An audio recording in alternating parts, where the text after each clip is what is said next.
So thanks for tuning in to this special spoiler review of the Rise of Skywalker. We're pretty excited to talk about it. I have Josh Richards here on the table with me. Thank you for joining. Yeah, thank you for having me. No problem. And we're just going to get right into it, I think. Here we go. The dead speak.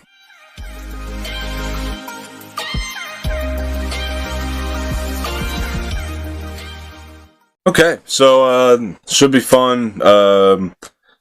First, I wanted to talk to Josh, and I wanted to get kind of a gauge on what your relationship has been with Star Wars lately. Yeah, start from the beginning, and then just kind of go to how it transformed throughout the years. The start of the first time you saw Star Wars up until, now, and how that's kind of been. And I don't really remember, Star Wars has been part of my life for most of it, so I don't remember, a pinpoint moment. Okay. I just remember having a lot of the, Shadow of the Empire figures, the 90s kind of reboot.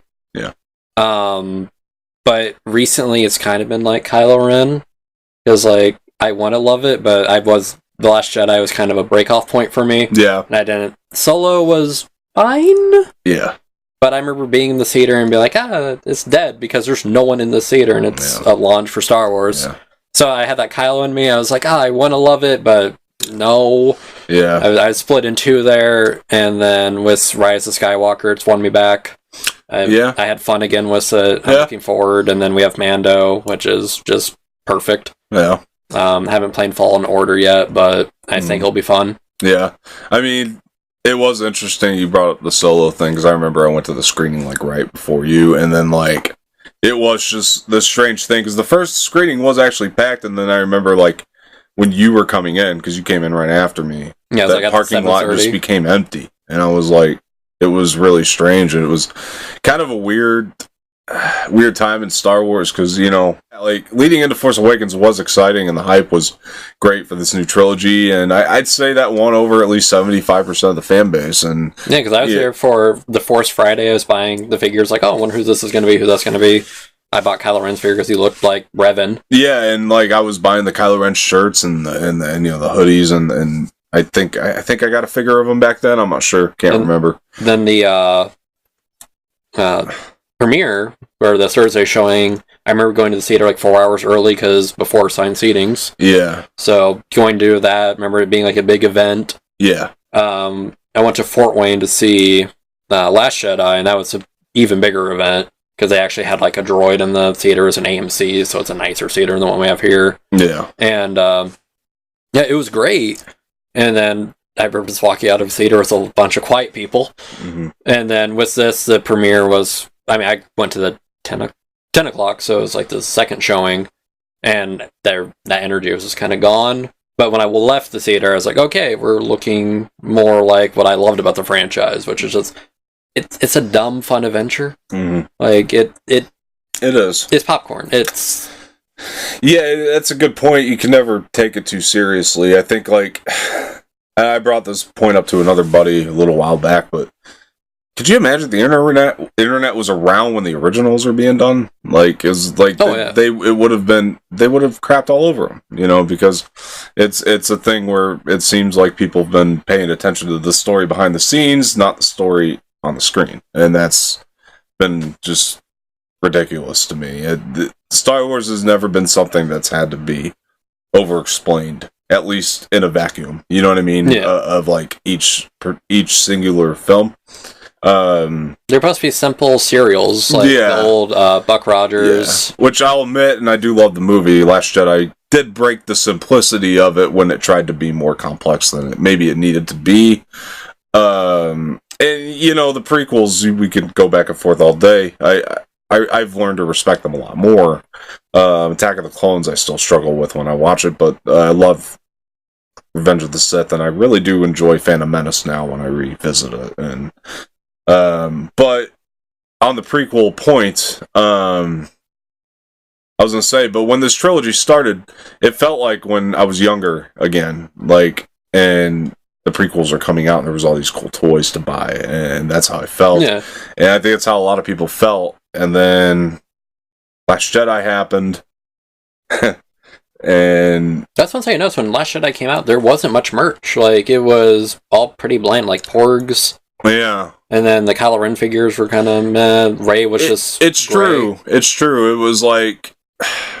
Gray vest thing, not the white. Yeah, I've argued that the marketing almost may have ruined some things because you bring up Rey being on all this. She was like the front and center on all the marketing, and then like so you think like, oh, this movie's going to be maybe more just about the relationship between like maybe Rey and Luke, and it's going to develop her character so much further. And I think it does now that's all said and done. But in a vacuum, it certainly does not develop her character like much, you know what I mean? Then you just take that singular film, and I think that was a struggle for people. I remember all the promos. She had that like gash on her head, like from here over, like that big bruise. Yeah. Which she gets in the throne room fight. Yeah. I remember that being like on all the promos. And I think it was the lightsaber coming back around and circling and hitting her in the head or whatever. But yeah, either way, it was just like it's not on that one. Yeah.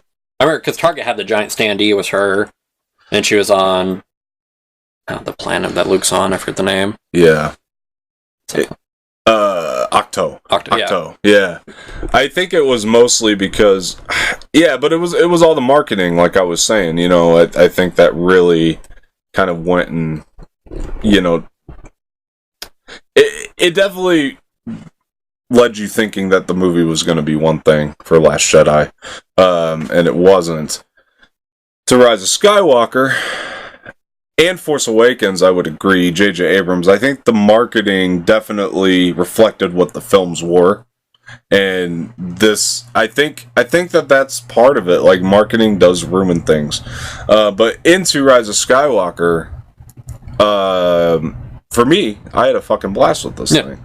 I thought it was fantastic. Like, the way it felt, I was bringing up this point to you earlier about, like, and you kind of said it, dumb, fun space adventure. It reminded me most of Empire Strikes Back, which is the best Star Wars movie, to me, in my opinion. I know not everybody, but some people are going to disagree with that.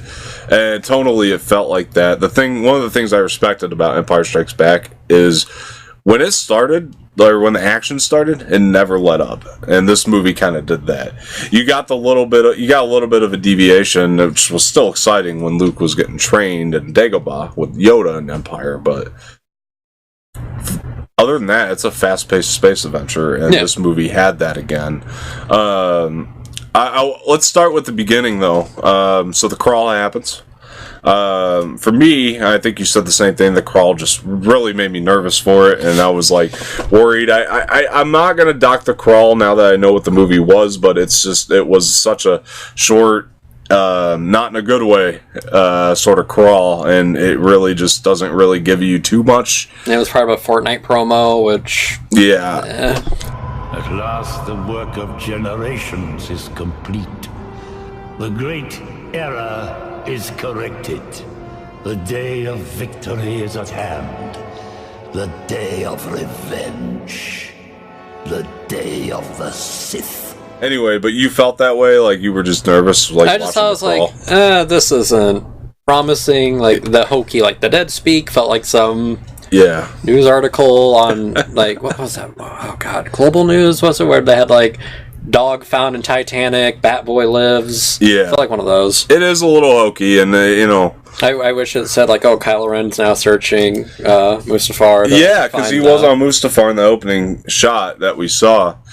But that's the thing. You transition from the crawl into the opening shot, and like you said, we're on Mustafar.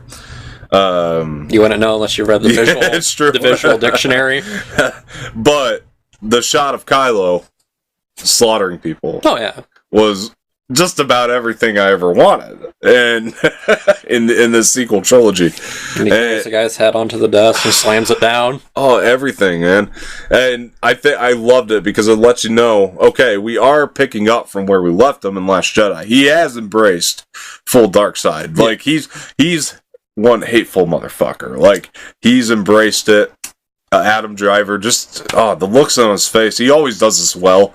He's a very good face actor. You know, a physical actor. You see that a lot in Marriage Story too. Oh, Marriage Story. Still got to watch that. I think there's a Twitter account that's like, it's just called Adam Driver's Generation's Greatest Screamer, and it's just a compilation of just him screaming. Oh yeah. probably. The traitor line, we just watched that clip from Force Awakens. Traitor! It hits me every time. Last Jedi, where, he screams, like, blow that hunk of the skunk out of the sky. Yeah. Blow that piece of junk out of the sky! There's another one where he yelled really well in Last Jedi, and I can't... Oh, it's the part where he's talking to Rey, and it's you're still holding on, let go. No, you're still holding on, let go!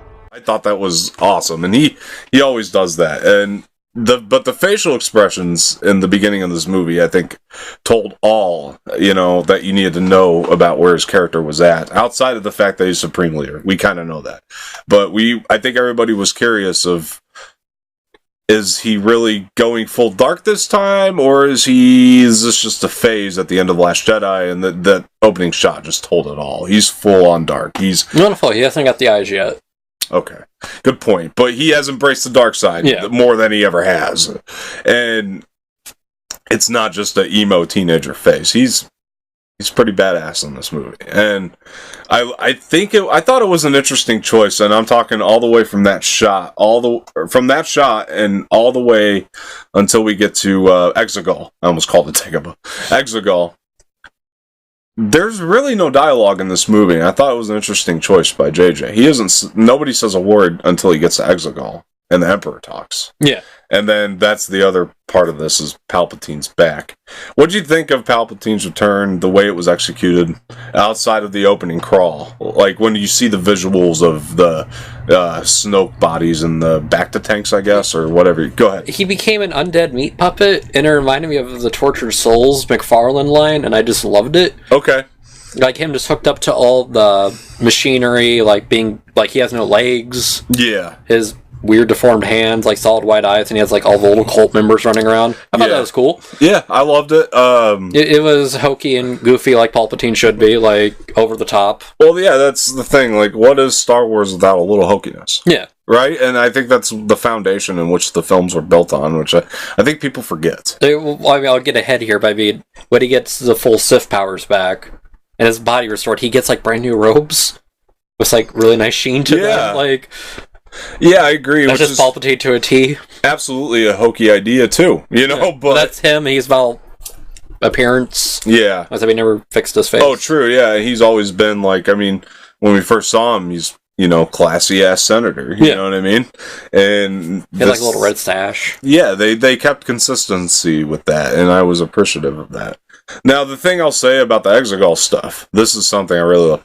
First of all, I loved the shot of Kylo walking into the cave. I just thought it was awesome. And we saw in the trailers, he flips on that lightsaber and then that shot. And there was something about the way they did the wind effect. Like, I thought it was fantastic. I noticed it every time I saw it. Exegol to me was J.J. Abrams adding a genuine horror element to this movie. And I never really thought we'd see JJ do like a horror type thing, or not this well anyway. Like, I know he's done dark stuff, like his Star Trek movies, he tried to go into that, that's a debate, but it was never executed this well, and he genuinely did a good job with the execution of like that horror element. Like, when Kylo's going down into Exegol, like, I felt genuinely a little freaked out. Like, it was eerie. It was very occult. Yes, and just the way the lightning would flash, you'd see all the Sith Lord statues, and I'm like, this is something new.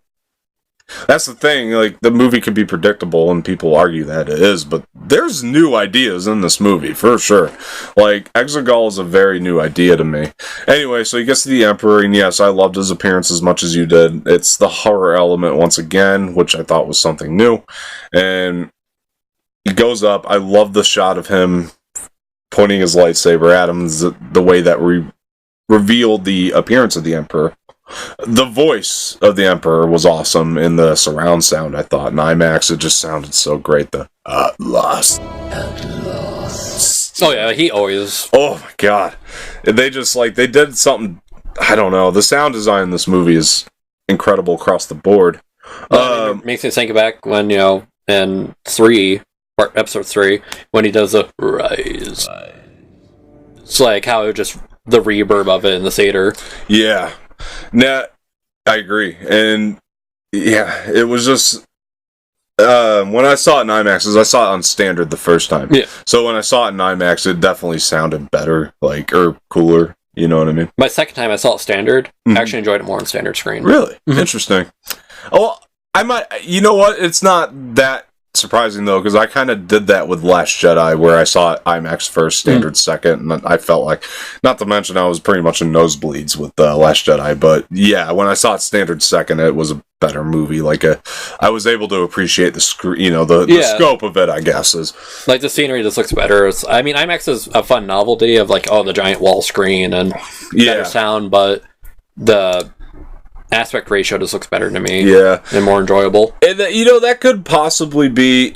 I understand that 100% and I agree, but there's to me, when you see Star Wars, we never know what's going to happen next. Yeah. And so, in every Star Wars movie, the first viewing is always a little bit jarring, because I think we all do build up some type of expectation in our head. We got to do it in a responsible way where they don't get in the way, hopefully, but... yeah, and it's always jarring to watch a Star Wars movie for the first time. Topple that with seeing it in IMAX for the first time, that's going to add to the jarring, level of that. But moving on into the scene, Palpatine starts to talk to Kylo, and he tells him, to get the girl, and he says, but she's not who you think she is. In that moment, what did you think, about that? What was your kind of speculation on that, when he said that? Did you get a speculation in your head, or not really? But I also read a lot of the leaks, so okay, so you just kind of knew. The whole movie I basically knew going up to it, and I was like, because when I read it, I was like, I don't see this working out well, but it's it doesn't sound good on paper. Maybe they can play it on screen, and they did. Yeah, I mean, Adam Driver's a strong actor.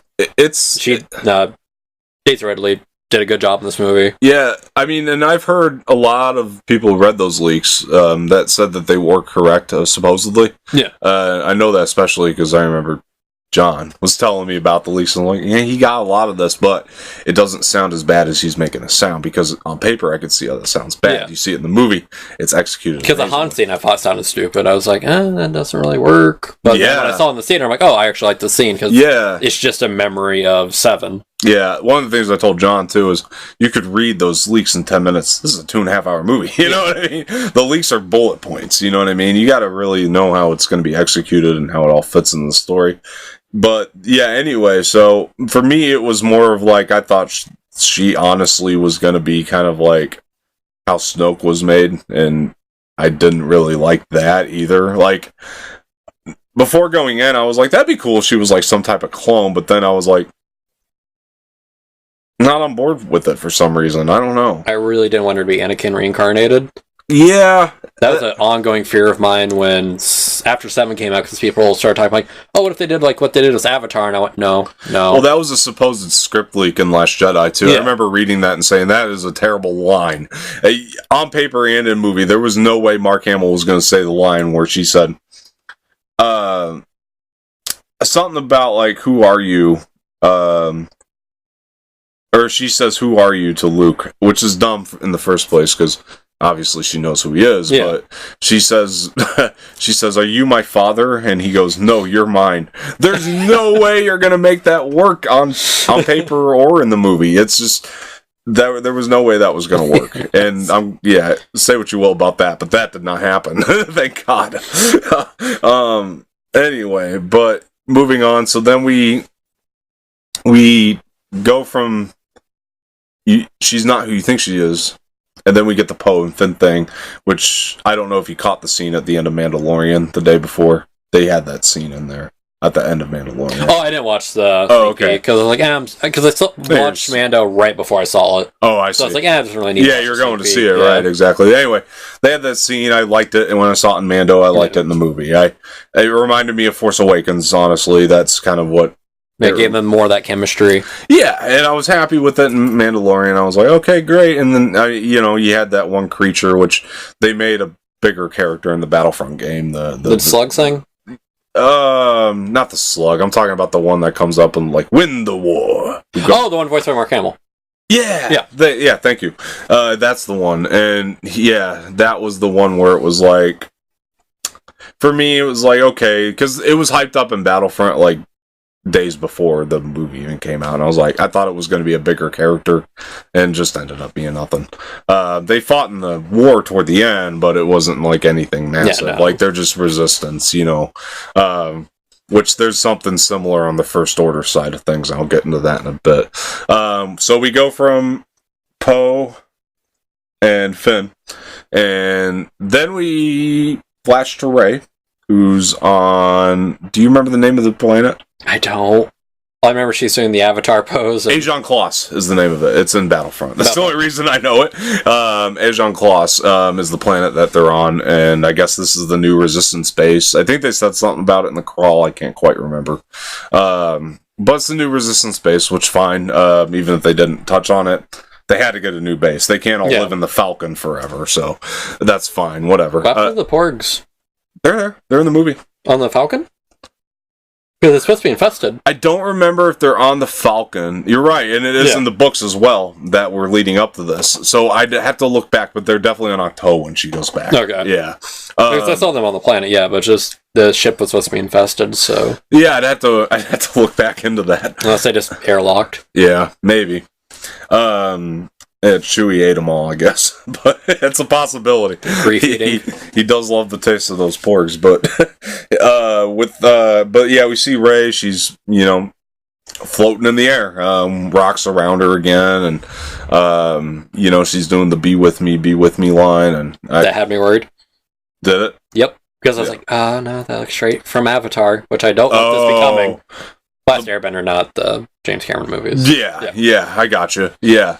Thank God. Yeah, they did something really great with that later. We'll get into that. But, so she's floating in the air doing that, and that had you worried. I was like, it's an interesting line. I didn't really understand what she was doing. Just like that scenery, like with the rocks around her and everything. Like her levitating. That's what had me worried. I was like, okay. Don't do this. Yeah.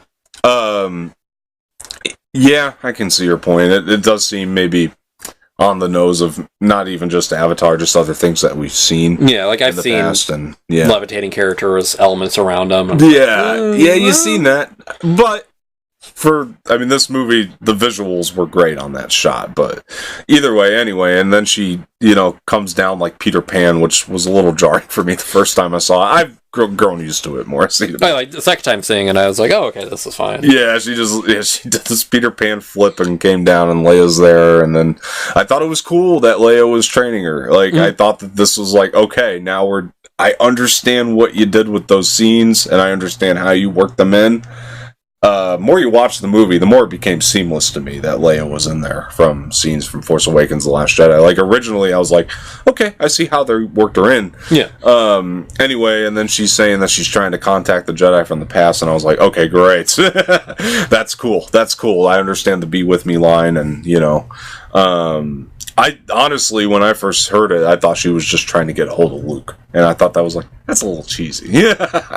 But the fact that she's trying to, get in touch with all the Jedi of the past, I was like, okay, that's cool. That's something for hardcore Star Wars fans to love and, dig. And anyway, so she says she's going to do the training lap or whatever it is, and I thought that stuff was awesome. It was really exciting. Moved the pacing forward, and then she gets her Force vision again. What'd you think of this? Oh, she runs into Kylo? She didn't run into Kylo yet. Kylo was okay. Maybe when it's flashing back and forth between Kylo and the Vader mask, and then she's getting the Force backs again, where she's seeing herself as a child. Yeah, that's right. Yeah, I forgot about that. Yeah. For me, it was cool. It was a call back to Force Awakens. Yeah. But the thing that I'll say is, they showed Luke on Octo for a second, and for me, it was like, is she somehow related to Luke again? Are they going to go back down this path? And that was the jarring thing for me in that moment, is I thought that maybe they tried to go back down the path of, not that they ever did go down the path, but maybe that they were going to try to please fans and go down the path that she's a descendant of Luke somehow.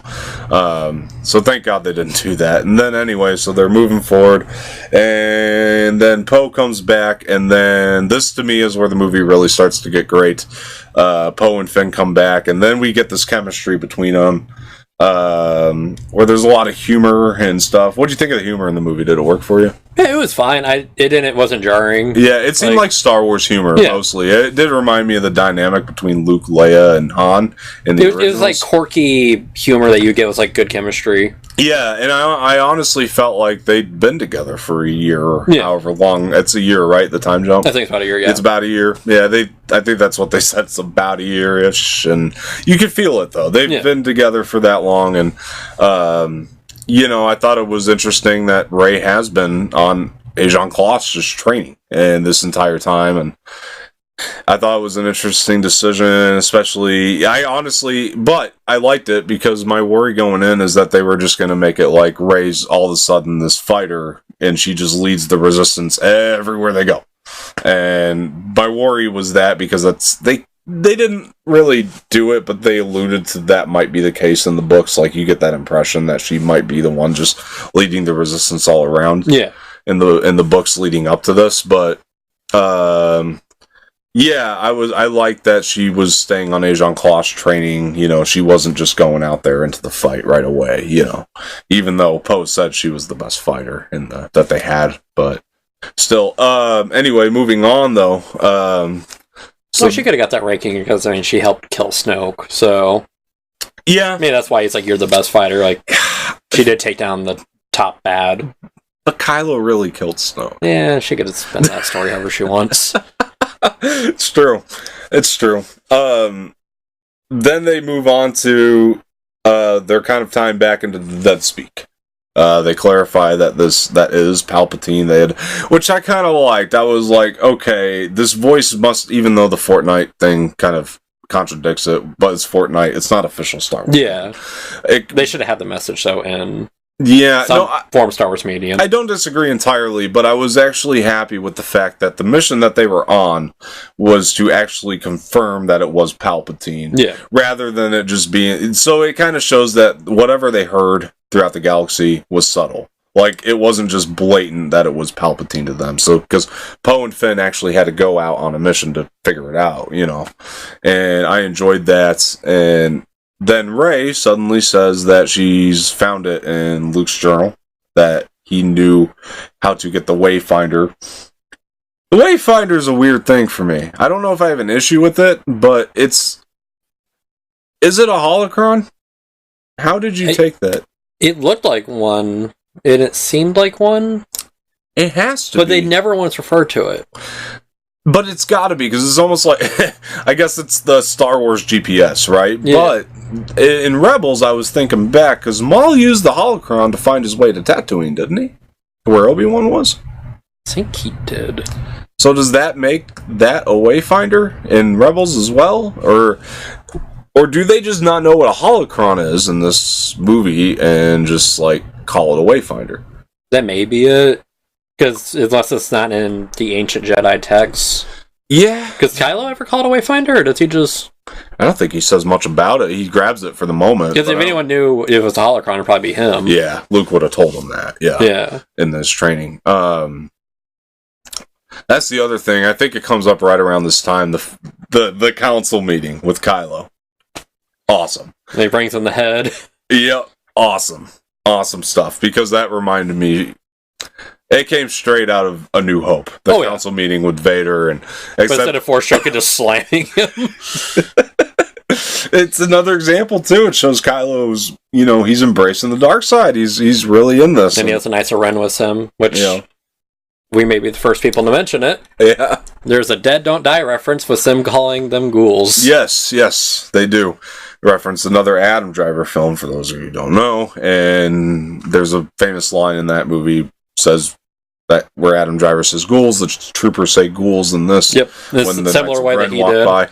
Yeah, I dug it. I saw it the third time I saw it, I caught the reference, and I was really happy with that. Yeah, because when I first heard it, because I'm a huge fan of Dead Don't Die, and the ghouls line is I've been quoting since that trailer. Yeah. And I remember watching the movie, and I was like, oh, I clearly imagined that. That didn't happen. I still haven't seen that. I've only seen the trailer, so I knew it from the trailer. It's a slow burn comedy, but it's fun. Adam Driver steals it with Bill Murray. Bill Murray. Everything Adam Driver does is gold. We should do the other breaking thing, because we're going to forget about it. Breaking thing. The continuity error in Last Jedi we discovered. Oh, yeah, just while we're at it, we did discover a continuity error in Last Jedi. By the way, I still love that movie. I hate it. I know. But, just to get out of the way, Finn's jacket, if anybody has the answer to this, or has a screenshot of something that somebody said, let us know in the comments, because we noticed that Finn's jacket in The Last Jedi did not have a slash through the back, nor did it have a burn on the shoulder. In Force Awakens, that jacket got ruined by Kylo Ren's lightsaber in both spots. So let us know if you know anything about that, because, I got a problem with that now that I noticed it, and it's a big continuity error. Going back to Rise of Skywalker, though. So basically, Poe, Finn, and Rey, they're now going to go on this mission to get this Wayfinder. The Leia scene, though, because she says goodbye to Leia, got me emotional. It was really, really good.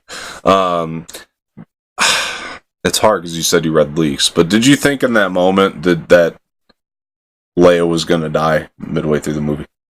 I didn't know what they were going to do with her, to be honest with you, because in the leaks I had, they didn't mention much about her. Oh, okay, yeah. So I didn't know what they were going to do with her. I just kind of thought maybe her character would just disappear. Okay. Oh. It was interesting, because it is kind of giving you the answer that she is going to die midway through the movie, just the way that they have her and Rey hug. Yeah. And I missed it, or it didn't hit me that they were going to kill her. You know what I mean? At that moment. I mean, it made sense, but in the moment, it didn't get me like I thought they were going to. But yeah, that's one thing though, this movie, because a lot of people said I didn't really get emotional during it. Really? Yeah, I didn't. There's powerful stuff in the movie. It didn't hit me hard. Interesting.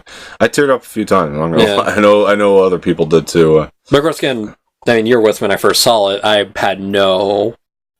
Yeah, you didn't think it was going to be good for at this all. movie. Yeah, I was expecting what's that? G.I. Joe, Rise of Cobra. That's what I was expecting. Yeah, and I was on edge about it too going in. I mean, and when that opening crawl happened, because I told you, it was jarring as hell, and I was like, oh man, this might not be good. Critics' reviews were bad. So everything pointed to this movie being an absolute disaster. And the thing is, people don't understand too, for people that there's a lot of people that didn't understand. I think critics especially, because they love The Last Jedi so much and they hold it up high and they say oh, well, Last Jedi fans are going to hate this movie. Most Last Jedi fans, and I'm talking the fan base, not the critic base. Yeah. Most Last Jedi fans, we still wanted, whether we loved or hated that movie, we still wanted the same things as the people that hated that movie, the people that loved that movie for The Rise of Skywalker. Everybody still wants a good finale for this. It's just the middle chapter was a deviation for, most people, and it just but I still wanted the same things that people who didn't like Last Jedi wanted, it didn't make us these, swing one way type people and swing the, it was more or less just okay, we like the decision, but now when you're going into this finale, you gotta make it, everybody wanted the same thing, I think, for it just to be great, and anyway, but my point is if you're gonna end the Skywalker saga, I think everybody agreed that it had to go out with a bang, and that's the whole thing with that. And I think critics got that wrong when they said Last Jedi fans are going to be disappointed in this movie. No, most Last Jedi fans I've spoken to have loved this movie. So I haven't really met, I've seen YouTube reviewers and all that now. I haven't really ran anyone who's I just outright hated it. Yeah. One thing, and with the critics and everything with Star Wars, is when 7 came out. Mm-hmm. I remember I was at work one day, and a guy was going there. I was like, "Oh, what'd you think of the movie?" And he goes, "It was a good movie, but it was a bad Star Wars movie. Like, no, you have it opposite. It was a good Star Wars movie, but it's not a good movie. Like, it's just wacky space adventures. Yeah. Like, and I think that's why critic verges happen a lot with it. Yeah. It's odd to me that critics have praised them as long as they have. You know, with the exception of Phantom Menace and Attack of the Clones, they have praised every movie up until this point. You know what I mean? And a lot of critics praised Revenge of the Sith and went back on their award too on Phantom and Attack, because then they were like, "Oh, now we love the prequels," and so they've praised them up until now. They're just a weird category of film to judge, like, because you can't really hold it to normal film standards. Like, it's just Star Wars as its own entity. Yeah, like it's an experience, an event. Yeah. Like, did you catch the celebration thing they were doing on the one planet? No. Oh, yes. Sorry. Yes. Then they do every 42 years, which was the anniversary of Star Wars. Right. Yeah, I did catch that. Yeah. I thought that was very cool. And that's one thing I liked about it. There's a lot of little things in here, like the Dead Don't Die reference, the anniversary callbacks. Yeah. It's fan service. Yeah. And it's good fan service. It all served the purpose of the story. With Star Wars, you want fan service. Like, you do. You just do. Let's be honest, it was way more interesting her being Palpatine's granddaughter than being... Yeah, and that's the thing with the fan service. Like, I do believe that there was fan service that could have disserviced this movie. There's a way to do fan service that disservices it when it doesn't serve the story. When the fan service is driving the story forward, and I'll get to some fan service here in a second, but when it's driving the story forward, it really works. Like a particular scene in the movie, which is at the point we're at now with the review, Lando showing up to help them out. I keep forgetting he's in the movie. It's good fan service. It made sense. He called back, or he recalled, I think in that moment, the distress call they made on Crate. Mm-hmm. So it harkens back to The Last Jedi and pulls that storyline forward with the Lando thing. And it makes sense that Leia would know him still, right? I mean, I don't understand the complaints on this one. He was, Solo's best friend, like, weird friend, but friend nonetheless, like... Yeah. It's so... I don't know, people had issues with that, and it was so strange to me. That's fine with it. Yeah, Lando would still be doing Lando stuff, and... Yeah, and Billy D came in, seemed like Lando, and he was Lando Calrissian, and I was like... Yeah, okay, one of my favorite characters is back. It is being played by the original actor, and not that I dislike Donald Glover's rendition of it in Solo. I thought he was fantastic as well, but a lot of ways, Solo made me love Lando even more than I already did, but... Billy D has his just charm about him. He does. He comes in the screen, you know it's Lando. It's that weird fun hokiness to it. Mm-hmm. And... Yeah, and... Yeah, he was very consistent with Lando. I mean, you understand it's Lando at an older age. He's not going out and doing the things he used to. No. And they cover that in Return of the Jedi a bit. Like, he's kind of getting rid of his old ways. He's become one of the fighters, and he's becoming a part of the rebellion in Return of the Jedi. So you understand his arc, and yeah, that's how he's seen here with me. I like that he helped them. I like that 3PO's explaining who he is, and they're like, "Oh, okay, we know he is 3PO. You don't have to." I like that. He's a part of the legacy. They made that very clear. Like he's a legend in the rebellion, and that was very cool to me. And I enjoyed the fact that they gave him that respect in this movie. And then we move forward a bit. Then they go on this swashbuckling little adventure where it reminded me of I don't know. It was like swashbuckling, right? Like they're going down on that sled or whatever the hell, and that was all fun stuff. And we missed Force Skype though. Happened before that. Ray and Kylo Ren, the connection's back. You denied my hand once line. But yeah, it was a great scene. Here's my question. I think I've been asking everybody this. I'll just see how you perceived it.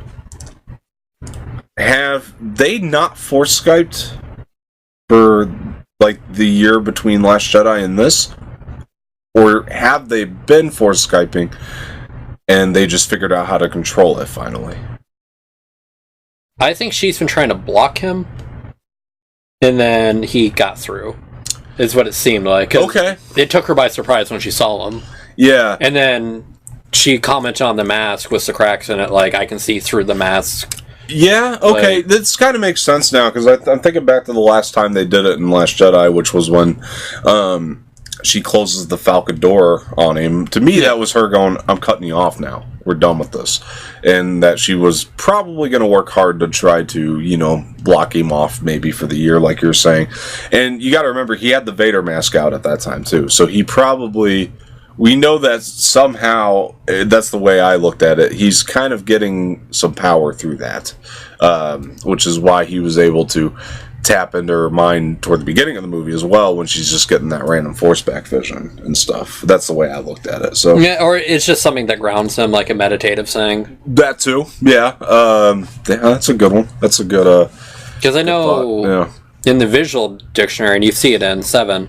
that all his slain enemies' ashes are around the helmet like a shrine. Yeah. So that he could be drawing some form of Sith ability from it. Yeah, that's true. That's the thing with these sequels, and I actually enjoyed the consistency that this never, to me, really tried to demystify the Force. Like, it kept it a mystery. And like, with this is the one thing in the prequels that it is consistent in the prequels, so don't get me wrong, but I felt like it did try to demystify it just a little bit more than the originals, and I like the sense of wonder, so I'm glad we got it back in these. Yeah.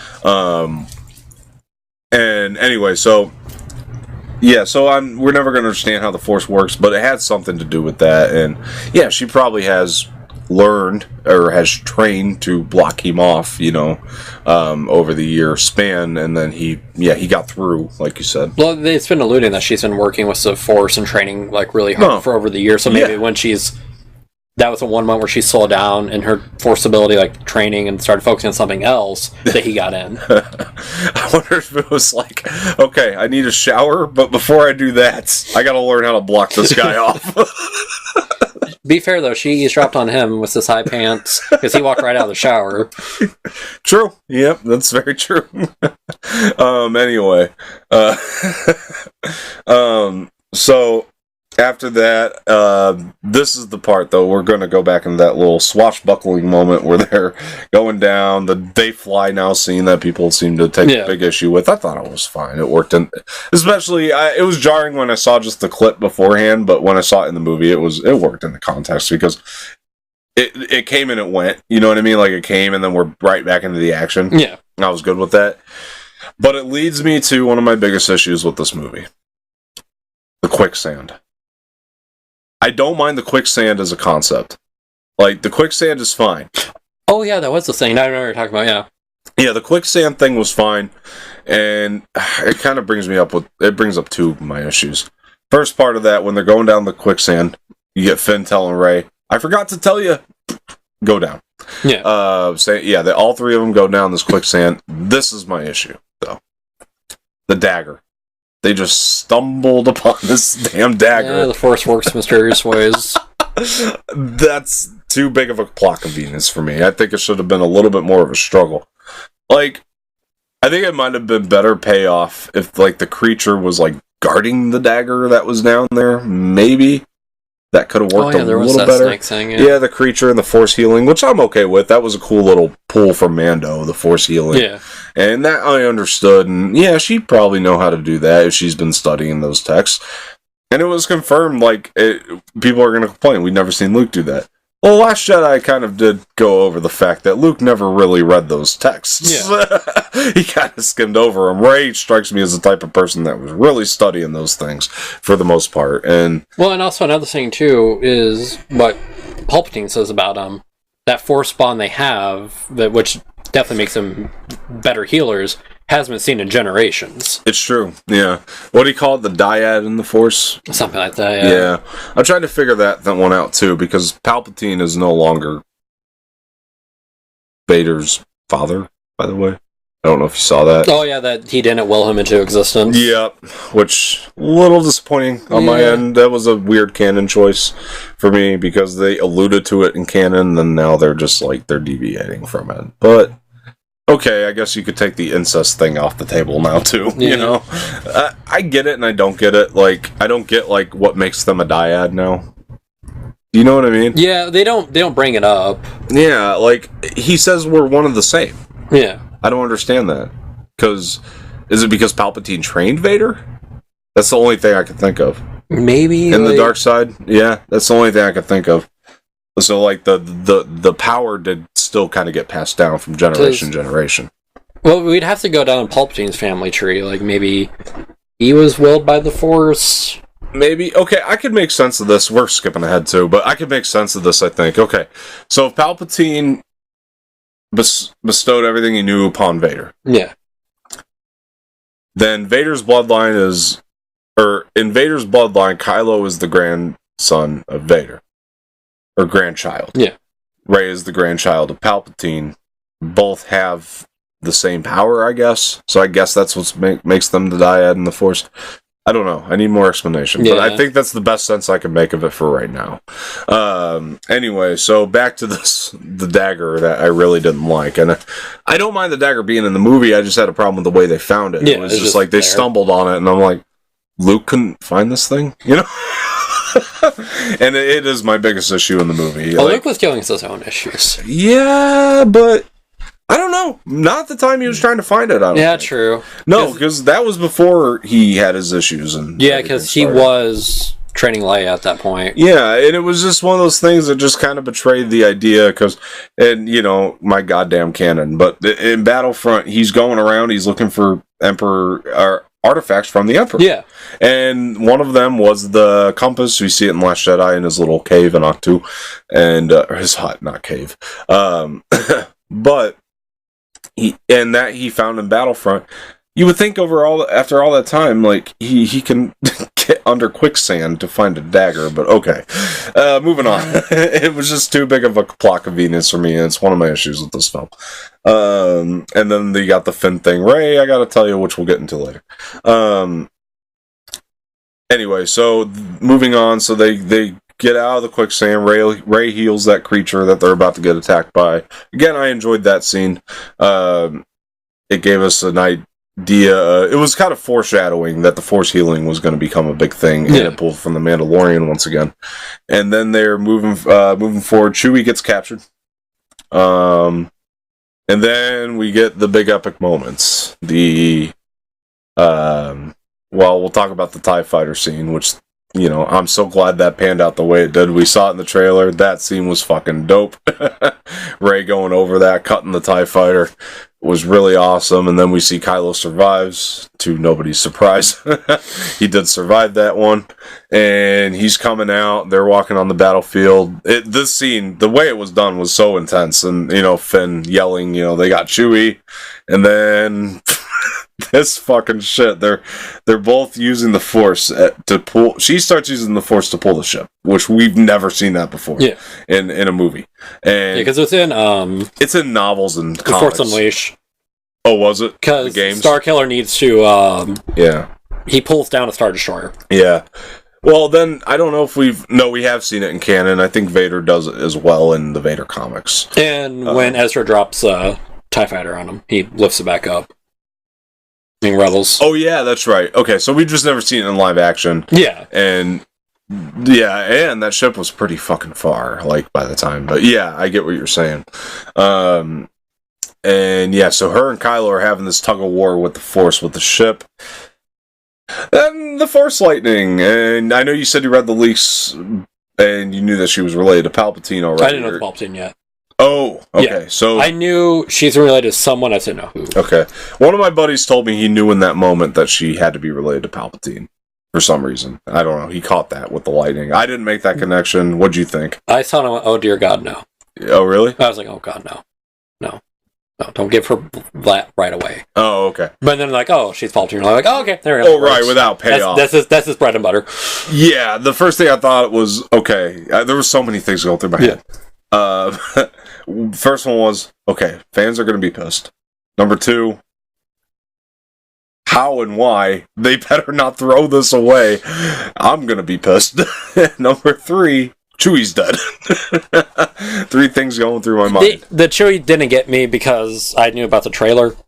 Like, because you see him and Lando flying around together.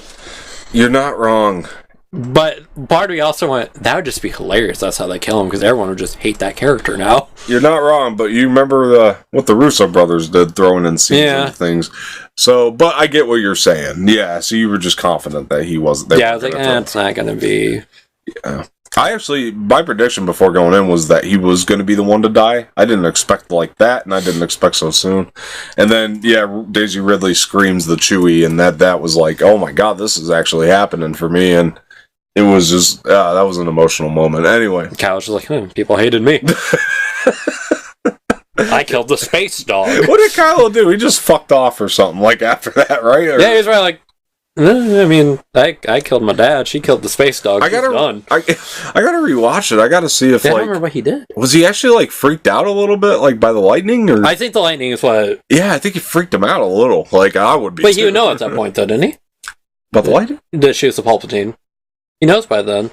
Oh wait, that's not when he tells her that she's Palpatine? No, that's way later. Not way later, but later. Yeah. That's on the mission to get Chewie. That's right, yeah. Yeah. So, that's when they force Skype again. Yeah. And they had this... So, yeah, that happens, and then we get this really great scene with Rey and Finn, and they're talking about... she's trying to... I don't know. I think he brings up, I gotta tell you something again or something. Yeah. They throw that away, and she interrupts him. She's like, well... Finn, I gotta tell you... Yeah, because I think she's like, I gotta tell you something, and I had this vision of the throne, and I was on it, which I thought was pretty cool. It reminded me a little bit of Game of Thrones, but I was like, it's a cool concept, because it kind of does bring back, like, almost like the political aspect of Star Wars a little bit, back when Palpatine was a ruler, and you know what I mean? Like, it gives you that idea. Anyway, so, we go to, what was the planet? Kijimi. Yeah, Kijimi, yeah. Where Zori Bliss is on. Zori Bliss comes in. What'd you think of her character? Yeah, she was fine. Really? I loved her. I mean, I didn't get enough of her. Okay. Like, I saw, like, little bits here and there. I was like, it's okay. I didn't realize it was Carrie Russell. Yeah. Because, see her face, it's her eyes. Okay. I mean, yeah, I loved her. I thought she was cool. I didn't hate her. I'm willing to see more of her, but I need more to make that judgment. True. I can understand that. She doesn't get too much screen time. I liked the way that she complimented Poe in the movie, I guess, more than anything, is why I really liked her. I thought the relationship they had, it set up Poe's past a little bit more, and that was really nice. You understand? And he was a spice runner, which I thought was interesting, and I thought the comedy they played there was cool. Which they may allude more to in Afro. I could see him younger showing up. Yeah, maybe. That'd be cool. That's an interesting theory. Which I'm still shocked she got her own show. Yeah, can they pay Oscar Isaac? That's the question. Enough to do it. We'll see. He's not doing anything. He's gonna be a busy guy. I can see it. But anyway, it's Disney. They got Han Solo back. It's true. You know how much money they paid Harrison Ford for that one scene? Too much. Yeah. Let's keep the trucks. Anyway, so we're moving. We're on Kijimi, and then Zori Bliss ain't gonna let him through. And then the badass scene of Rey, she's just taking out people with her staff. It almost not as cool, but paralleled the Kylo scene at the beginning where he's slaughtering people left and right. It kind of was also reminded me of 7 when they're after BB-8. Oh, this with the she's doing it with the staff, and on Jakku. Yeah. And it did flash back to that a little bit, and then she pulls out the saber. I love the shot of Zori pointing the gun upward. Rey's got the saber downward. I thought that was pretty cool, even though in my mind I'm still like, how did she shoot force lightning out of her? Yeah, And I think it's right around here they also reveal that Chewie's still alive, and Hux is bringing him in. And by the way, Hux we got to bring up because he's still just a fucking cartoon character. Yeah, I hate that character. I hate that character so much. I don't know why I love him so much. He cracks me up. It's like, okay, like in Force Awakens they had him intimidating, and then it was like they just didn't know what to do with him anymore, and it was like they just like, oh, make him a cartoon. Yeah, okay. All over here. I don't know. It works for me. I think that it's funny to me because like I felt like the actor that plays him, Donald Gleason. Like I feel like he like at that point he probably had the option to walk away from these, but he was probably like, no, but paycheck. You know what I mean? And like boy rights alone. Yeah, because they didn't need him in Last Jedi or Force, or Rise of Skywalker. But I did. You like could just killed him with Star Killer Base. Yeah, it's true. And then they anyway. So, but yeah, Hux is bringing out Chewie, or was it Hux that brought him out, or was Hux the one that they were showing him? No, Hux brought him out. Yeah. Because there's another. Does he say there's another transporter ship? I think even the stormtroopers think Chewie was killed, don't they? Right, and Hux is the one that says that he was on another transport or whatever he said. Which I always wonder though, like Hux probably set it up that way that they would think that. You know what I mean? Yeah, they had maybe Chewie on the one and they had him on the other. I don't know, but I don't know how clever Hux is. It's far fetched because they figure out he was a traitor pretty quick.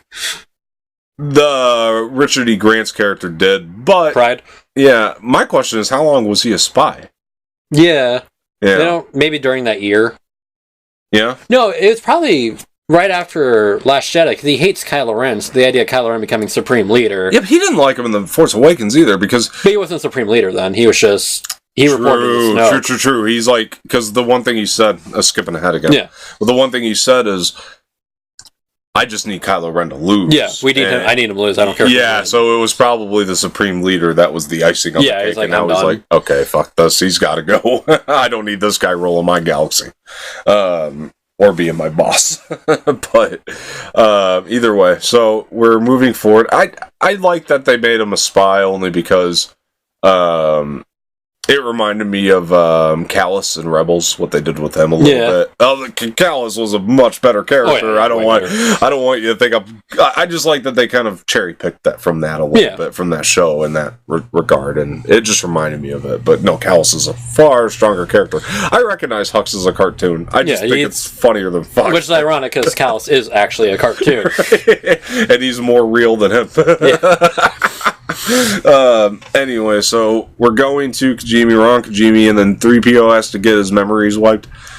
Not gonna lie, I thought they were gonna play into the emotional aspect on that a little bit more. I didn't have an issue with it. It just the marketing again, just kind of I thought the comedy was good. The 3PO, move your metal ass, how dare you? We just met. I thought that was all good stuff. But I kind of wish they left his memory wiped. Yeah, because that would have been his sacrifice. Yeah. True. But of course, the second time his memory's been wiped. I don't know, because I kind of laughed when R2 restored his memories, and he was like, he's like, you're gonna put what in my head? And then they just flashed to it. I thought it was a good comedic moment, but that's great. Oh, one of my favorite comedic moments happened around here was with the Resistance pilot. Was it Snap? No, it wasn't Snap. Snap Waxley. It wasn't Snap Waxley. Which one?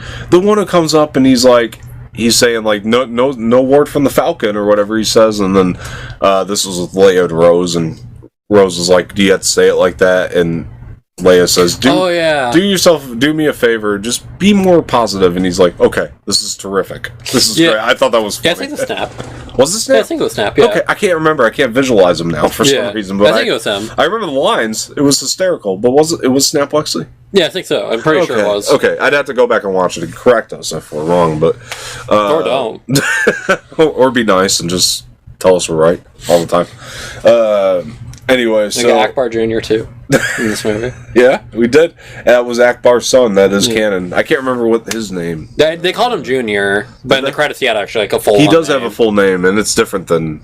Yeah, it's. It is his last name's Akbar. Is they it? don't. It's like Inko Banner. It was something weird. Okay. It was a Star Wars name. I know it's canon in I think it was the Allegiance comic. They made it canon where he was Akbar's son. But anyway, and then he appeared. Because Poe calls him Junior. Yeah. But moving on to from the Kijimi scene, Rey sees Kylo's ship. I think she does another Force Skype with him, right? Yeah, this is where she says, it's how he finds her, right? It's how he finds she's in his lair, and then that's right. Because she breaks they break the helmet. Yeah, so we can't skip over that. So they break into the First Order ship to try to get Chewie. Yeah, she finds Kylo Ren's lair. She senses it in the Force. I think it's probably Vader's helmet that she sensed, and she senses something in the Force, and which plays into the dyad foreshadowing that they're going to be a dyad in the Force. Am I saying that right? Dyad? I think that's right. Force? Okay.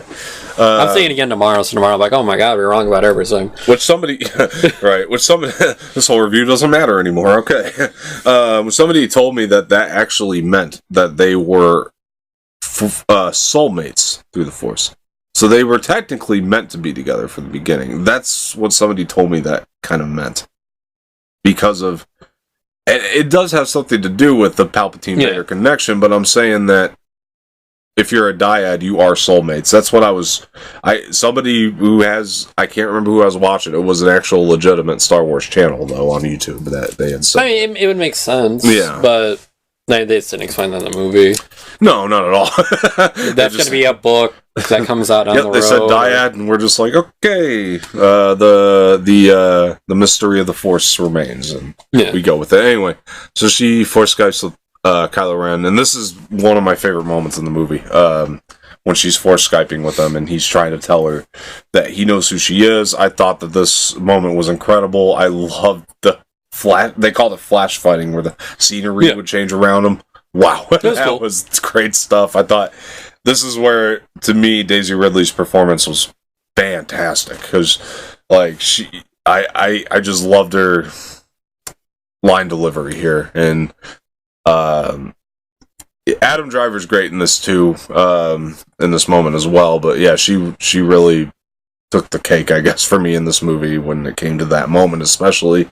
The emotion within her was great. Anyway, so he's telling her he knows more about her past, and she's calling him a liar, and then she says, I think she finally says, tell me, and he goes, okay, I'll come find you, or I'll come to you, or... Oh, because when the helmet falls, he goes, I know where you are.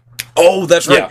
That's right. So this is cool. We can't skip over that, because they're in their Force. They're doing their Force Skype. They're in two different locations, and we got teased in Last Jedi that you can't transport objects. Yeah. With the water scene, because he had water on his hand. And so then they break the helmet on accident. Which I liked, because I remember watching the trailer. They showed him break the helmet. It looked like they were working together. Yeah, it was kind of a cool misdirect to show that. And yeah, the way that they made it look. But yeah, you find out they did it on accident. Helmet falls at where Kylo Ren is. And Kijimi. You're just like, at Kijimi. Yeah. And he goes, I know where you are. He's like, I'll come to you. And this part was cool. He comes up, and this is the big reveal of the movie. You're his granddaughter. He's referring to Palpatine, and he still wants to take him out. That was interesting to me. Because I think until that point, you think that he's going to follow the Emperor's orders. Well, she even says that, because she's like, oh, another boss for you to follow. And he goes, no, I have my own plan. Mm-hmm. And yeah, so you kind of get two twists within the movie in one right in that moment. And that to me was like a lot to process. Did you... So anyway, the reveal, what'd you think? Like, when she was revealed to be... I was like, okay. It was one of those things, like, first, like, I guess that's interesting. You need to sell me on it a bit more. Okay. But, I mean, by the end of it, I was like, okay, that's a pretty cool concept. Yeah, definitely. But at first I was like, it's like, okay, it makes the hand lightning make sense. Yeah. You just got to sell me on this a bit more. Yeah. Well, the first thing I thought is, well, people on the internet are going to be happy. Because their theories were correct. Because this has been a theory going around for a while. I mean, she's been everybody's daughter in the internet. Yeah. Yeah, that's so true. But and every time there's a new female, at one point she was supposed to be Sabine's daughter, I read. Oh, God, Solo's ex-girlfriend. Greer? It was like QI... Kira. Kira, yeah. Yeah. I think that was an original idea that she was supposed to be. Yeah. That got taken out. And ultimately, Palpatine does make the most sense, in my opinion. And yeah, to me, it's maybe I wasn't thinking about it when the reveal happened. When the reveal happened, I said, holy shit. For me, it was more like, but when you really start to think about it, it's like, okay, now a lot of stuff that happens in the last two movies makes a lot more sense, and yeah, great. I'm good with this.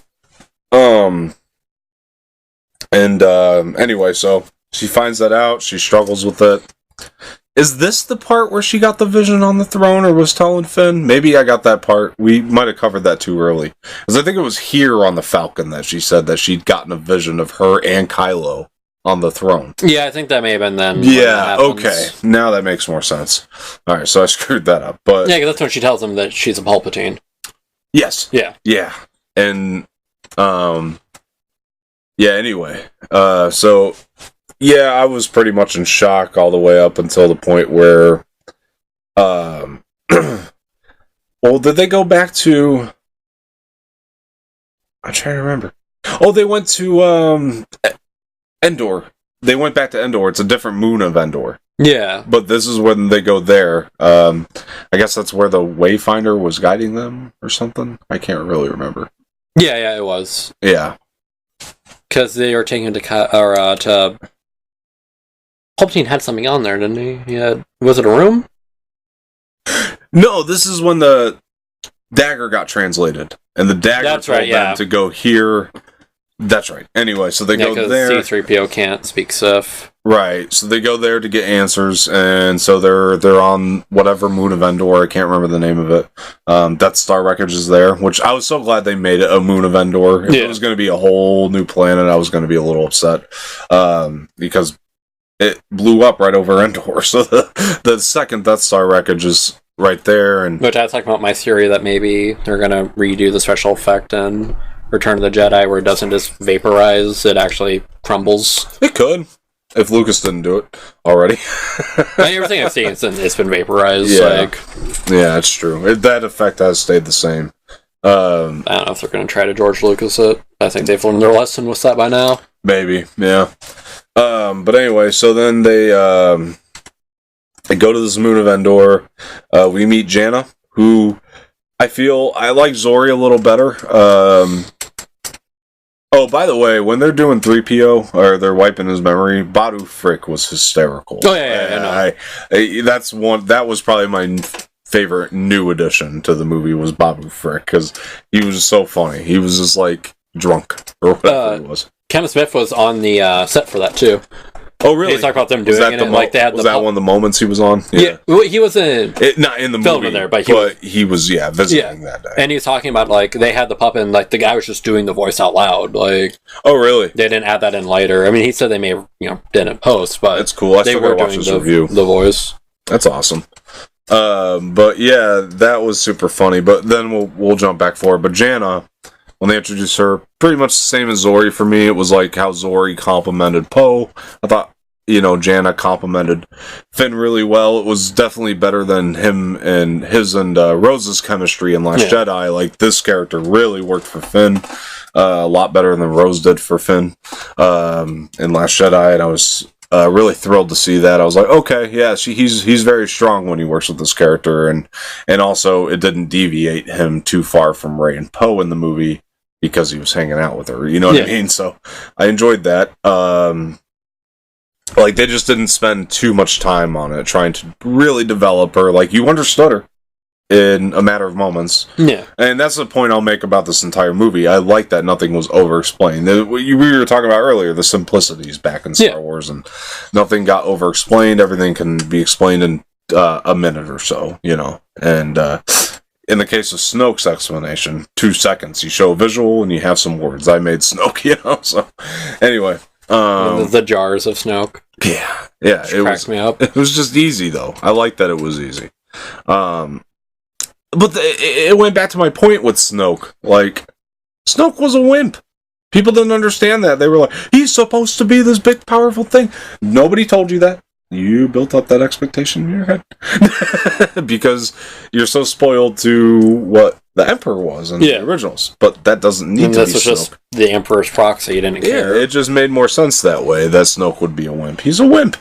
He was this little wimp that the Emperor, a gold bathrobe. Yeah, and you know what? As it showed, he probably could have made multiple of these guys. Yeah. It didn't matter anymore. Anyway, but back to Janna. I did like her in the movie. I thought it was cool that there were other stormtroopers, that abandoned their post or whatever, and that there was a team of them.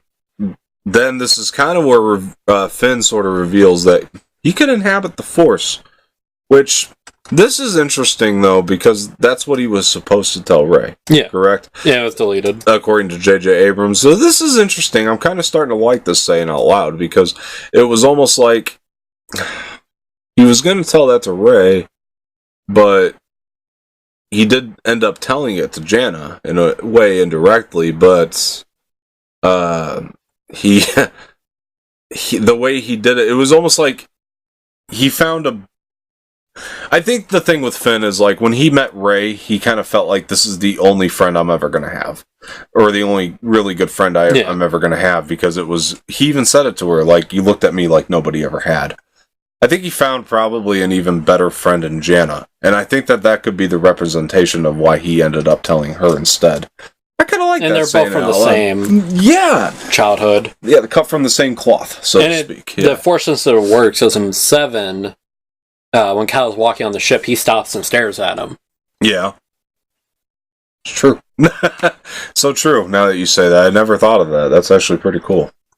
But, yeah, I think that's probably why he told Janna instead, and that makes sense to me. Maybe they could have put something in there to be like, I was going to tell Rey. I don't know. Or Poe overhears it and... Yeah. And, like, I was that the secret you're keeping from me? And he's like, yeah. Yeah, that was... he's like, we got to tell Rey. Oh, yeah, that would have been perfect. Oh, yeah, exactly. He just found a better not a better friend, but somebody that he could relate to. He's more comfortable with. He just realizes he's not alone in the world, you know, I think, in that moment, and that's why he ended up telling her. Because he gets excited when he finds out she was, like, FN number whatever. Yeah.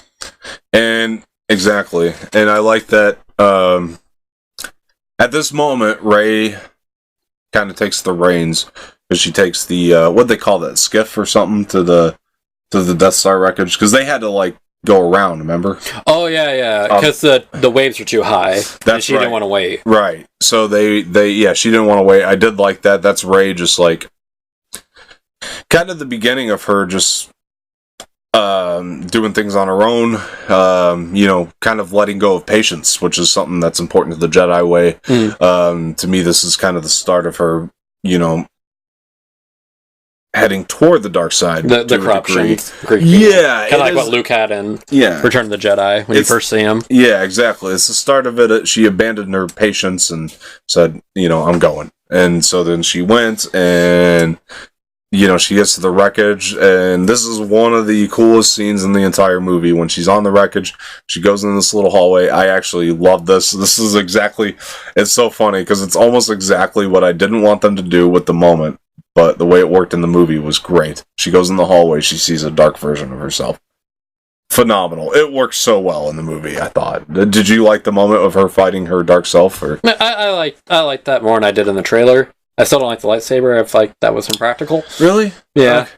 I don't mind it, because it isn't a vision. You know what I mean? Well, yeah, that's fine, yeah. Yeah, and that was the thing, though, too. When I saw it in the trailer, the reason I thought it had to be more than a vision was because...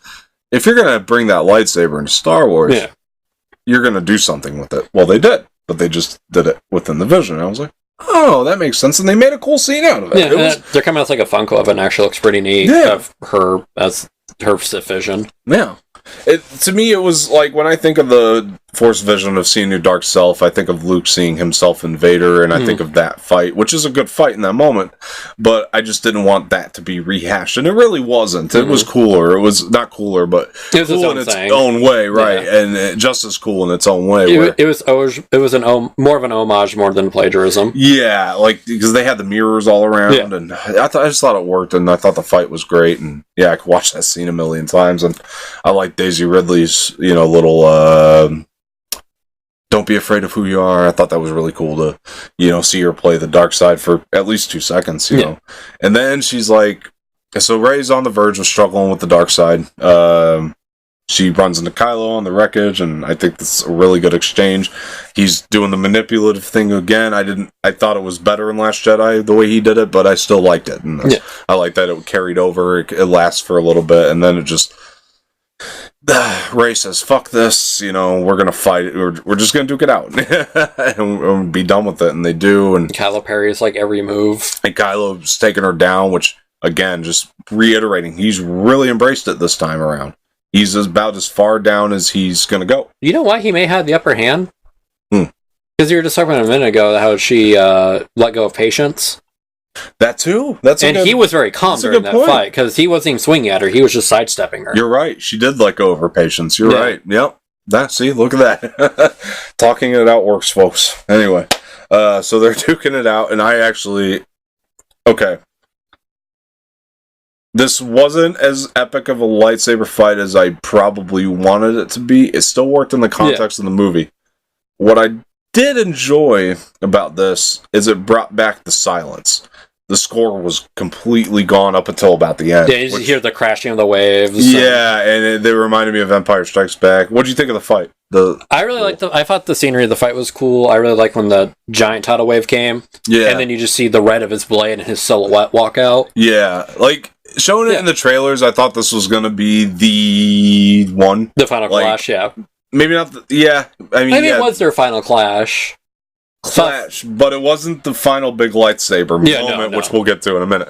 But yeah, it was the final clash, and I just expected something more maybe along the lines of the Obi-Wan and Anakin fight when I saw it in the trailers, but seeing it in the movie and seeing the whole movie makes more sense the way they did it. And yeah, they brought back the rawness of it. You hear sound design's beautiful, you hear the waves, and the visuals are great. I thought it was great when I think they did this to each other at one point in the fight, but I think he does it first, where he's using the Force, and you can almost see the rain. You can see the rain just bouncing off the saber. You know, thought that was awesome. And the smoke just coming off him. And what happened? Saying at the 4D, like they actually had like water effects going on. Yeah. So you feel like the mist hit you and everything. Exactly. And it's at this moment that they flash over to Ejon Kloss again, and they show Maz Kanata. Leia walks off, and Maz goes, which I thought was cool. They gave Maz a little more of a purpose in this one, where she tells R2, I think, General Organa knows what she has to do. And you know right there. Yeah, because R2 is about to stop her. Yeah, you know what's going to happen. She's going to project herself like Luke, and this is the end of Leia. And you're like, I understand it. For me, she distracted Ben, in my opinion, so Rey can get the edge for at least a second. Or at least they could stop the fight to... Well, no, it is, I think, so Rey can get a little bit of an edge to a degree, and, or more or less, she tapped into the Force, and she just kind of knows how the moments have to play out. That's kind of how I felt about Luke projecting in Last Jedi. Like, he just... It's like... It's like the butterfly effect, like you got to do this for this to play out this way and for that. You know what I mean? Yeah. Anyway, were you going to say something? So, this was off that Kevin Smith thing I was talking about on Fat Man Beyond. Is someone, I think it was his co-host. His theory is she didn't pull Kylo, or she didn't force project Kylo Ren to him. So when he pauses, and that's what she gets the edge on him, is he felt the Force, but she died bringing in Han. That's what killed her, is she brought Han to him. That is really interesting. Wow. And they said there had been one line of dialogue that could have fixed that scene, which would have been, or made it more straightforward, was when he goes, "You're just a memory, you don't exist." He goes, "No, she brought me to you." Mm-hmm. Okay.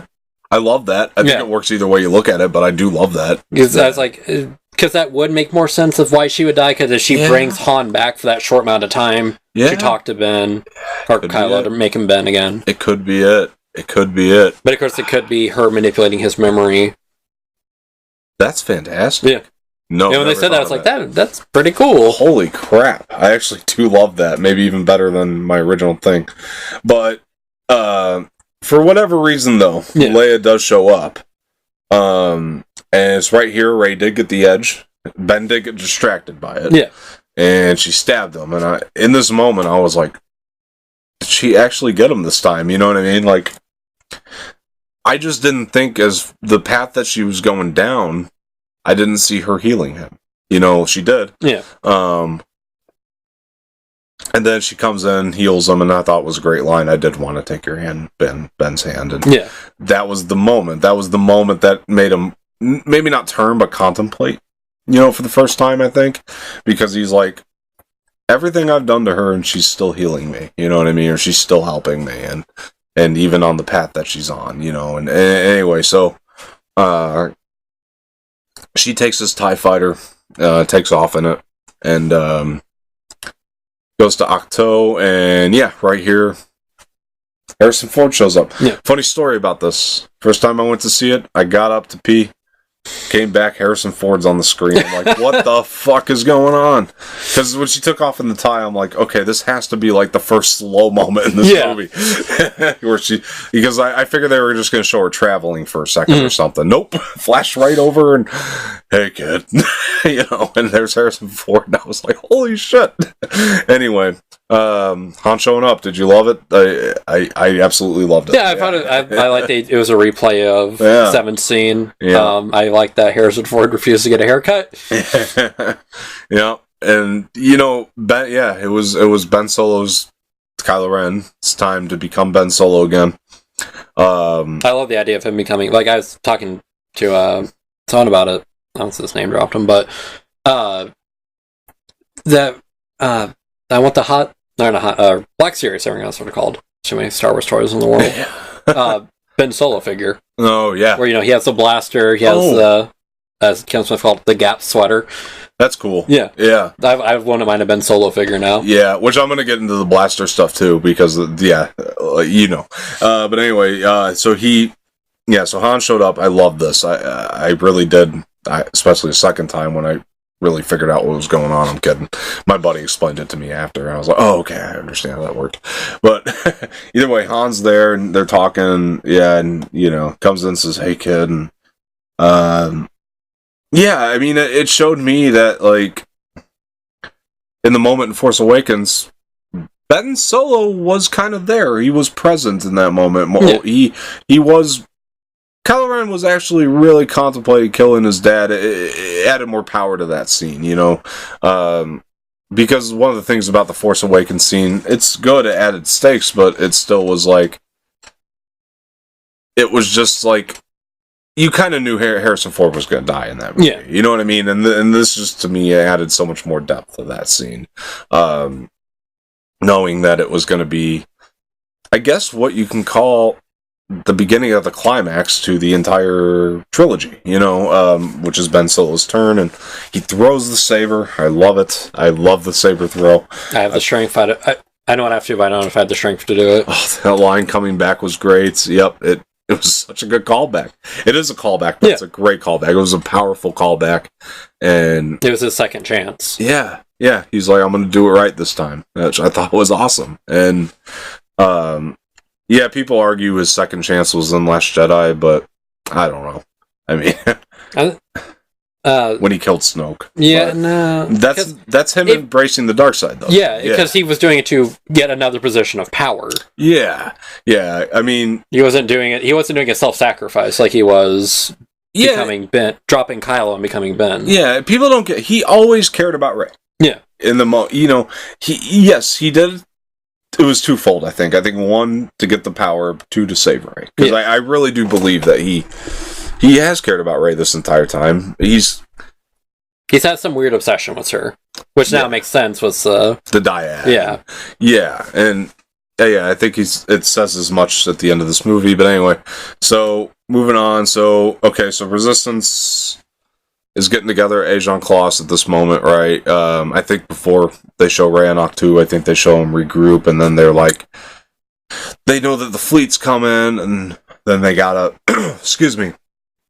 they gotta attack the fleet, which each one has its own mini, like, Death Star on it, you know, each Star Destroyer, and we see the fleet, it's massive. Anyway, then we see Rey on Octo, and she's going down the path that Luke was on Last Jedi, and you know, she's burning down her TIE fighter almost like Luke put his X-Wing in the water, you know, so she's like, okay, I don't plan on returning. Same thing Luke said, you know, do you think I came to the most unfindable place in the galaxy to be found, or something like that in Last Jedi? Anyway, she's ready to throw the saber. Luke's hand came out. I got chills. I really did. He came walking out like a boss. Jedi's weapon should be treated with much more respect than this. Yeah. I mean, he made a mistake in Last Jedi. That's just a fact. He did as a character, and he's to me in Last Jedi, when he died, or when he force projected himself, or when Yoda showed up, I guess, in Last Jedi. That was Luke's arc in that movie, him going back to the old Luke Skywalker. Yeah. That was that moment in Last Jedi for me, and goes back to the old Luke Skywalker, reverts back to that, and it's consistent with the ending of that movie, I guess. He's back. He's still the old Luke Skywalker that we all know and love. He catches the saber. He's walking through the flames. I think that's just a badass shot of the Force Ghost walking through the flames. We get the master-apprentice log moments where they're sitting down their log, and he's telling Rey, that he knew she was a Palpatine.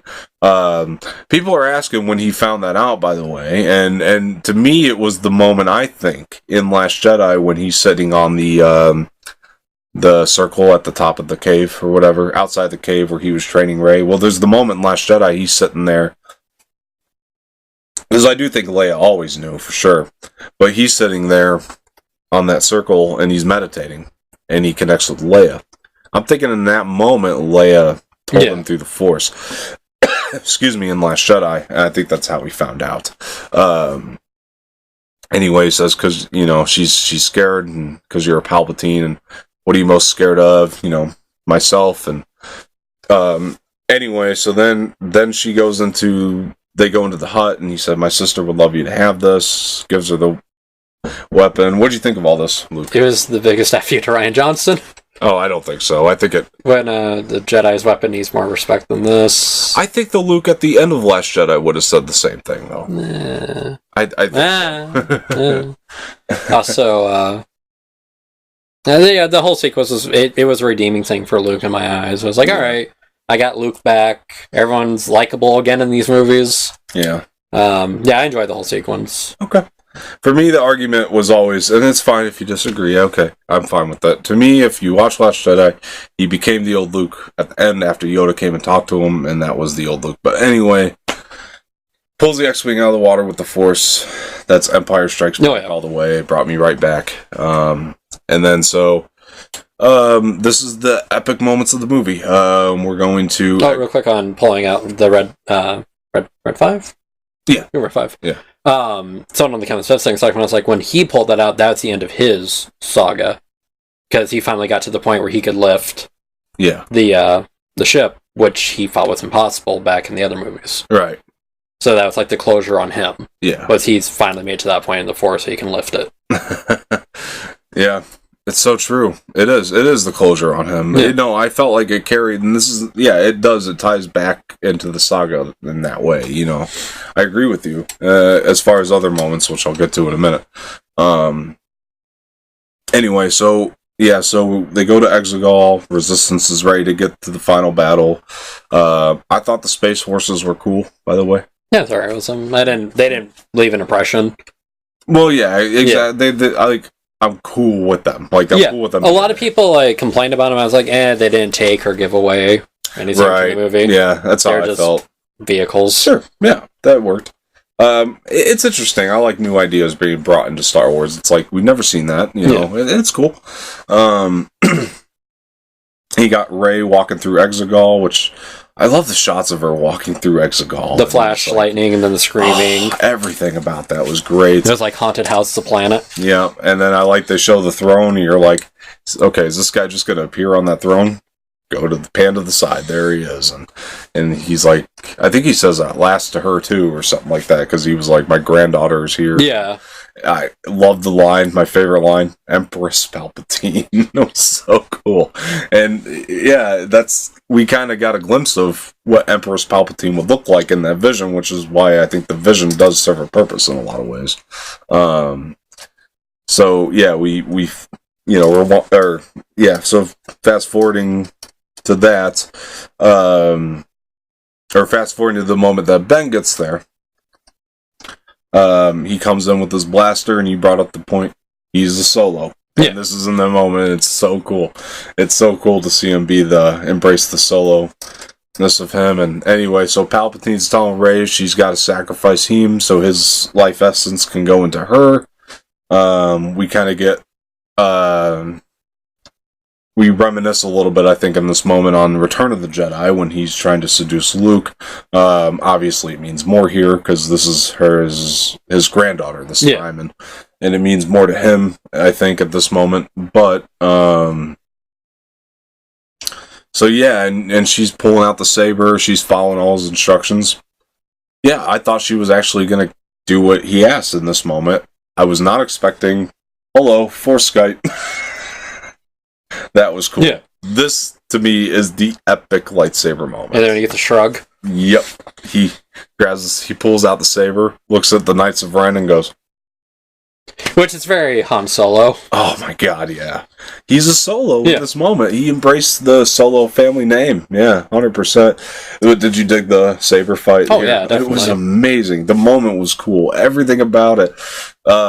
It's the most significant part of Last Jedi, I think, that did carry over here was the Force Skype. Without that, we wouldn't have had that moment. You know, and anyway. But, yeah, it was so cool. I just... loved everything about this. They get to the Resistance is still fighting. Ben finally gets there, and then you kind of realize, well, it didn't mean anything at all that they fought their way through because Palpatine's got something on them now. Tries to pull their life essence, figures out that they're a dyad in the Force. And it was going to make him stronger. Palpatine grows back, and this is where we get classic Palpatine. Yeah, classy the red Palpatine. flash. Yeah, he's got the nice robes going on. His eyes turn yellow again. Yeah, and yeah, it is classic Palpatine, and he, yeah, it was the Palpatine I loved, and he, at this moment, you know, he throws Ben over the ledge. He goes, this is what you get, you know, or something like that, because... Your grandfather tried before... He parallels it to the moment, that Vader threw him over the ledge, which I thought was cool. And then he goes and he takes... Rey was already down at that point, right? They were both down. Okay, so yeah, they're both down. They both got the life essence pulled out of him. Ben tries to get up for one more fight, gets thrown over the ledge, Rey's on the ground, and to me, this is the most beautiful moment in the entire movie. Or one of the most, I guess. Panning down Rey, I thought the shot was great. The pan down, and here she is again. Lost all hope, and be with me. Be with me. And I got chills because it just showed it was being planned from the beginning. And then you hear all the Jedi. What'd you think of the moment? Oh, it was great. I got Ahsoka, I got Kanan. I think who else was in there that I liked. Mace Windu. Yeah, Mace Windu was there. Ezra is in there. Is he in there? He is in there. He's credited? Uh-huh. Really? Yep, he's in there. I remember because you were telling me I didn't see Ezra in the credits. He's in there. He's in there? Yep. Mm-hmm. Who's the other one? Liam Neeson. I was shocked they put him in there. He's in there. Especially his recent things with him and statements. Obi-Wan. Did you mention Obi-Wan? Yeah, both the Obi-Wans were there. Yeah, both the Obi-Wans and Anakin, Luke. Luke was the last voice that said, and the shot of... May the Force be with you always. Mm-hmm. The shot of her struggling to get back up. It was just epic. It was awesome. And then, people make fun of the thing. I think it's amazing. She's doing the lightning, and it's not enough. He says, "I am the Sith." Hand goes back. She pulls the second lightsaber, and I am the Jedi. Oh my god! But there is one thing we left out that was even awesome. What? It's when he shoots the lightning out and destroys the whole fleet. We do have to bring that up because that shot was incredible. Him throwing the lightning up and just like attacking all these ships. Oh, that's the other thing too. So the Resistance is fighting in the air, and you think all hope is gone for them too. And I loved Oscar Isaac. I got to give him credit on the line where he's like, "My friends, I'm sorry," and I felt him in that moment. Yeah. He's like, there's just more of them than I thought, and then Lando, Falcon goes, "Cap on your left." Pretty much. But Lando comes in and goes, "But there's more of us. There's more of us, Poe." He goes around and he gets excited, and it's fun Star Wars again. Yeah. Anyway, so back to Rey though, and then she's. Alright, hand goes back, pulls up the other lightsaber, I am the Jedi. Incredible moment, and I like that this actually did kill her for the moment. Because I was like, okay, she just did that and nothing happened. Yeah, the moment would have sucked. Because people have been trying to defeat Palpatine for years, and they haven't been able to do it without killing themselves, supposedly. And she did kill herself in the moment doing this, and Ben feels it in the Force. This is confirmation that he is a Force user.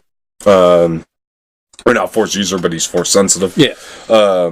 Anyway, so that happened, and then Palpatine's finally defeated once and for all, and then they pan out the camera, and something I was not expecting, Ben Solo's hand just boom. I actually thought he was done when he was getting thrown over the ledge. Did you? No, I thought he was coming back? Yeah. I did not. His hand came up and surprised me, and he's crawling back, and I like that the way Adam Driver played it, because he's walking, you could tell he's injured. You know what I mean? Like it wasn't like that did nothing to him. He was definitely injured. He was fucked up after the fall.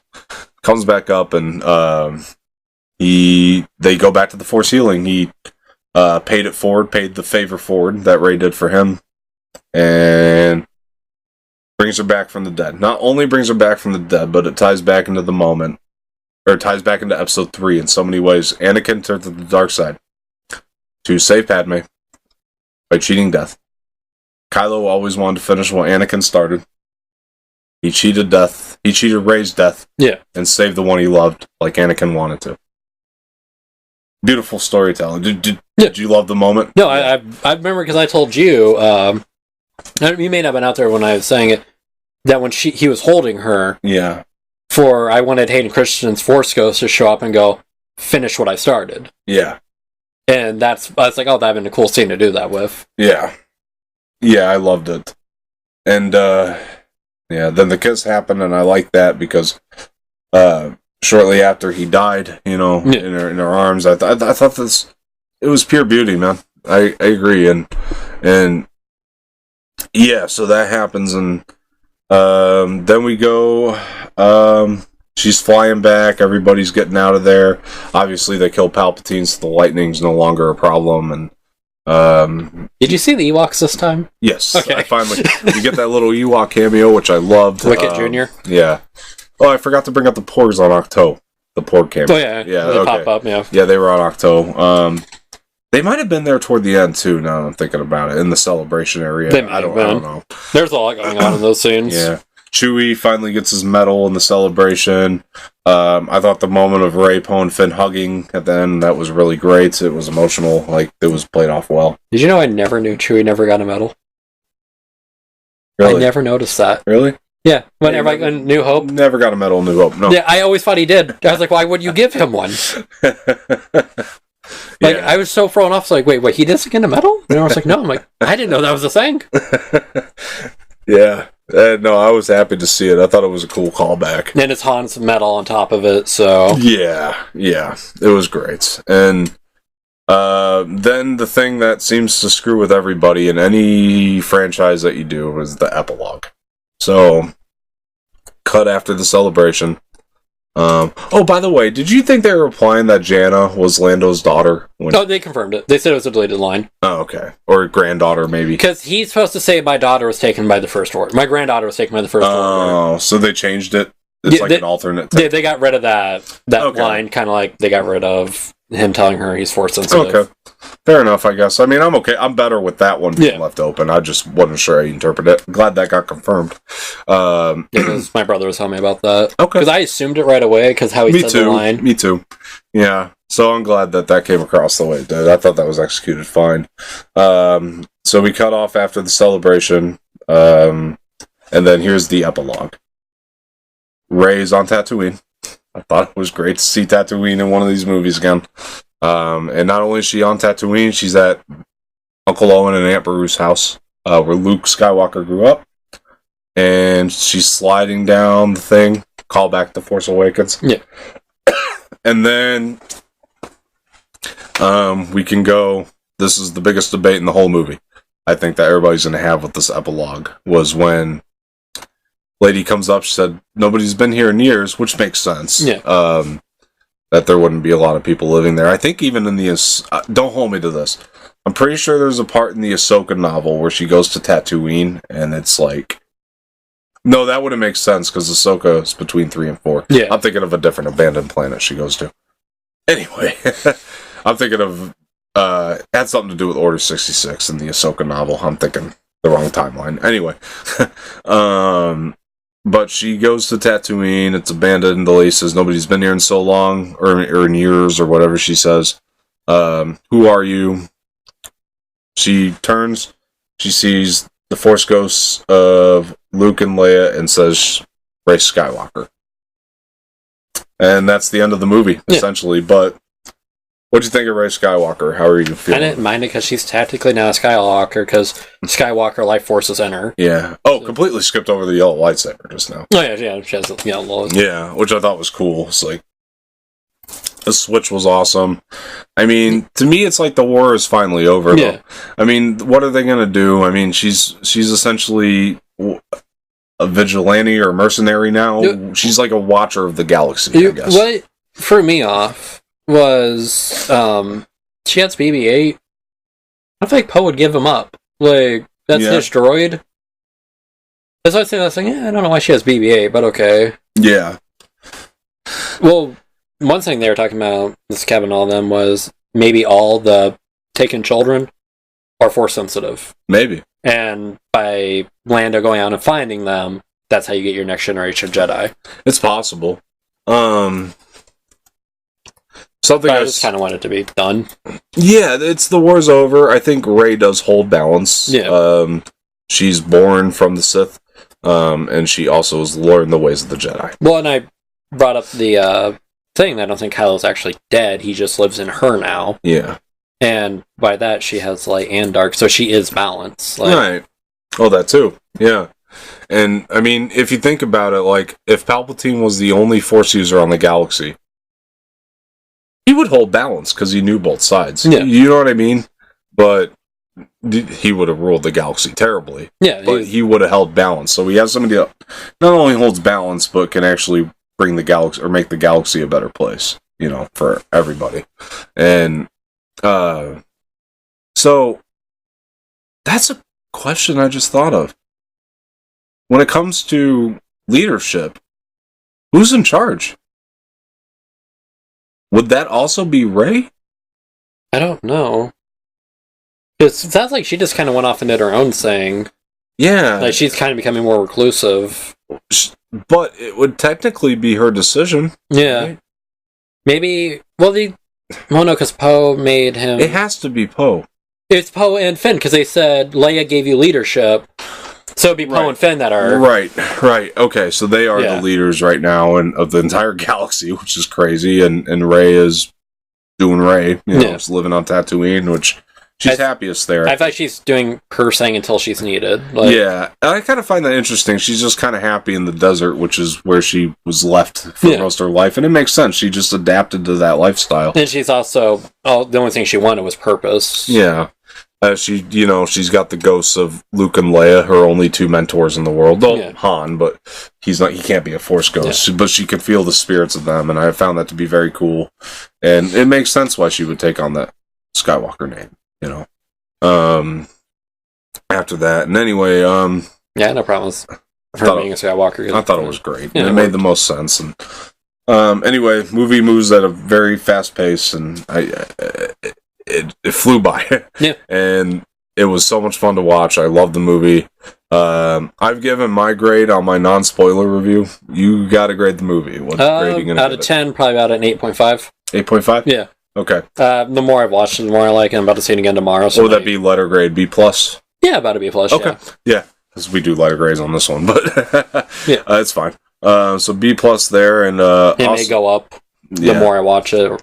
So yeah.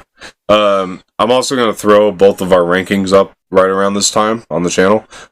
So here's Josh's rank. These are just the rankings for the Skywalker saga. I should clarify that. And then here is my rank.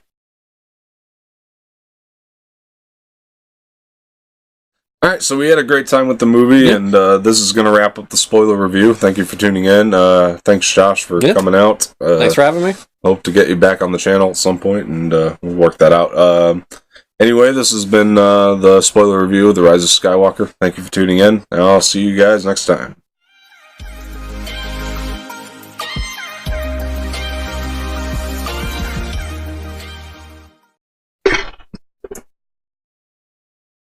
Why does that sound like somebody's pooping?